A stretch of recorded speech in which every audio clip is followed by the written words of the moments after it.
Assalamu Walaikum. In this video, how to use small two caps in photopea online. Let's begin.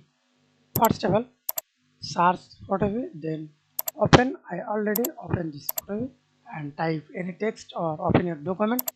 Then you can use select sorry single selection. Use selection and click text icon and see this caps.